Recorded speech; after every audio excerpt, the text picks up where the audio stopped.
Ce sommet marque une nouvelle ère dans notre relation, c'est ce qu'a déclaré le Premier ministre britannique Keir Starmer. Après des mois de négociations, les 27 et le Royaume-Uni se sont entendus sur plusieurs thématiques. Sur le plan de la défense, Londres participera désormais à certaines missions militaires européennes et siégera à des réunions ministérielles de l'UE. Les entreprises britanniques auront également accès au programme européen de défense, doté d'un fonds de 150 milliards d'euros visant à renforcer la base industrielle de défense en Europe, sous réserve d'une contribution financière britannique et d'une coordination étroite avec les institutions européennes.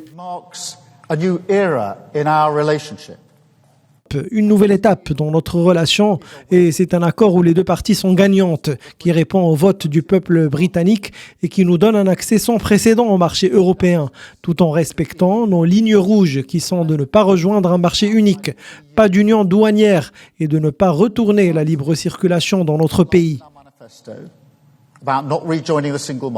En matière commerciale, plusieurs points ont été abordés. L'accès des pêcheurs européens aux eaux britanniques est prolongé jusqu'en 2038. En contrepartie, les produits alimentaires britanniques bénéficieront d'exportations facilitées vers l'UE grâce à un alignement sur les normes sanitaires européennes. This is a historic moment because it is the first ever. C'est un moment historique, le premier sommet entre l'Union européenne et le Royaume-Uni et c'est un réel succès. Grâce à votre leadership, monsieur le Premier ministre, qui ne s'est pas contenté de cette rencontre à Londres, mais de ces mois de préparation et de travail acharné pour obtenir ce résultat aujourd'hui.